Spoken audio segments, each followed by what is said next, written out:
YS Vivekananda Reddy హత్య కేసుని రాజకీయంగా వాడుకున్నంతగా మరే హత్య కేసును కూడా రాజకీయంగా వాడుకోలేదనిపిస్తుంది.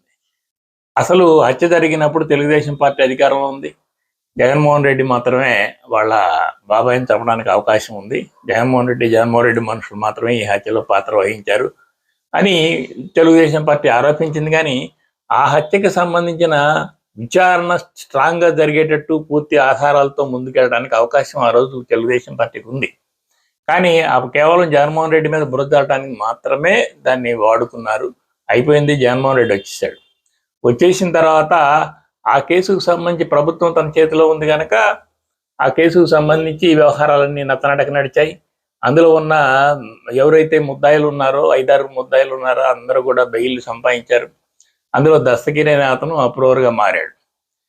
ఆ తర్వాత ఎన్నికలు వచ్చాయి. ఎన్నికల సందర్భంలో దాన్ని వివేకానందరెడ్డి కూతురు సునీతారెడ్డి, వైఎస్ జగన్మోహన్ రెడ్డి చెల్లెలు షర్మిలారెడ్డి వీళ్ళందరూ కూడా అసలు ఆ హత్యని జగన్మోహన్ రెడ్డి స్వయంగా గొడ్డలు తీసుకొని వెళ్ళి 7 సార్లు నరికి నరికి నరికి నరికి అని చెప్పేసి షర్మిల అది ఒక చిత్రాన్ని చూపించింది ప్రజలకి.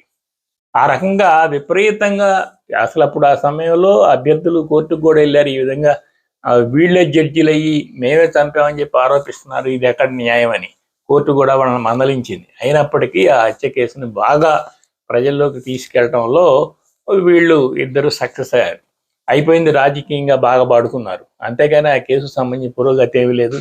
తిరిగి కూటమి ప్రభుత్వం అధికారంలోకి వచ్చింది. కూటమి ప్రభుత్వం అధికారంలోకి వచ్చినప్పుడైనా సరే ఆ కేసు సిబిఐ చేతిలో ఉన్నప్పటికీ అక్యూజర్స్ ఎవరైతే ముద్దాయిలంతా కూడా బయట తిరుగుతూ సాక్ష్యాలను మేము తారుమారు చేయమని చెప్పేసి వాళ్ళు బెయిల్ తీసుకున్న సందర్భంలో సిబిఐ కావాల్సిన సహకారం మొత్తాన్ని రాష్ట్ర ప్రభుత్వం ఇవ్వచ్చు. అనేక అంశాలకు సంబంధించిన ఆధారాలను సేకరించి స్పష్టంగా ఆధారాలను సిబిఐ ముందు పెట్టచ్చు, సిబిఐని యాక్టివేట్ చేయొచ్చు. కానీ కూటమి ప్రభుత్వానికి ఆసక్తి లేదు. ఎందుకంటే గెలిచారు. కేవలం రాజకీయంగా హత్య కేసును వాడుకుందాం తప్ప రాజకీయ పార్టీలకి నిజంగా అందరూ నిజానిజాలు తేల్చాలన్న ఒక ఉద్దేశం ఏమీ ఉండదు. ఇప్పుడు తిరిగి దస్తగిరి ఒక కంప్లైంట్ చేశాడు. ఆ కంప్లైంట్లో శివశంకర్ రెడ్డి అనే అందులో ఉన్న ముద్దాయి యొక్క కొడుకు చైతన్యారెడ్డి తాను జైల్లో ఉన్న సమయంలో వచ్చి తనను బెదిరించాడు. ఆ సమయంలో జైలు సూపరింటెండెంట్ ప్రకాష్ రెడ్డి కూడా అక్కడే ఉన్నాడు. అది సీసీటీవీ కెమెరాలో కూడా రికార్డ్ అయింది. కానీ అవన్నీ కూడా అరెస్ట్ చేశారు. ఈ మొత్తం కూడా ప్లాన్ చేసింది సిఐ శంకరయ్య అని ఈయన కొన్ని ఆధారాలు చెప్తున్నాడు. ఇప్పుడు తిరిగి ఆ కేసును తిరగదోడాలంటే ఏం చేయాలి? రాష్ట్ర ప్రభుత్వం పట్టించుకోవాలి, సిబిఐ పట్టించుకోవాలి. సిబిఐ పట్టించుకున్న ఆ కేసుని ముందుకు తీసుకెళ్తాను రాష్ట్ర ప్రభుత్వం ప్రోత్సహించాలి. లేదా పబ్లిక్ ఎవరన్నా పిల్లేసి ఆధారాలన్నీ సిబిఐకి ఇచ్చి ఒత్తిడి చేయాలి. సిబిఐ కదలాలంటే కేంద్రంలో ఉన్న బీజేపీ పెద్దలు కదలాలి. బీజేపీ పెద్దలకి జగన్మోహన్ రెడ్డి పట్ల సాఫ్ట్ కార్నర్ ఉంది. ఎందుకంటే జగన్మోహన్ రెడ్డి దగ్గర ఉన్న రాజ్యసభ సభ్యులంతా ఏ క్షణమైనా బీజేపీకి సహకరించే వాళ్లే. జగన్మోహన్ రెడ్డి ఇండి కూటమికి వెళ్ళేవాడు కాదు. జగన్మోహన్ రెడ్డి ఈ రాష్ట్రంలో ప్రభావవంతమైన మనిషి. ఈ కేసుని అనవసరంగా సిబిఐ కెలికి ముందుకు తీసుకెళ్ళడం అనే దాంట్లో మనకేమీ విషయం కనబట్టలేదు.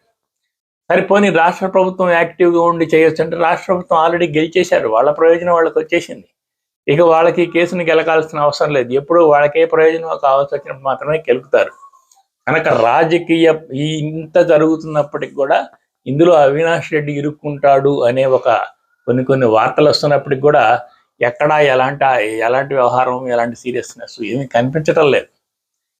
ప్రతి రాజకీయ పార్టీలన్నీ కూడా కేవలం ఒక హత్య కేసునో ఒక స్కామునో ఎన్నికల్లో వాళ్ళు గెలిచేంత వరకు, ప్రత్యర్థి ఓడిపోయేంత వరకు మాత్రమే వాడుకోవటం మనం చూస్తున్నాం తప్ప దాన్ని తుదికంటా న్యాయం చేసి ప్రజల్లో ఆ విషయాన్ని తీసుకెళ్ళి సామాజిక చైతన్యం కలిగించడం అనేది ఏ రాజకీయ పార్టీ యొక్క ఉద్దేశం కాదు.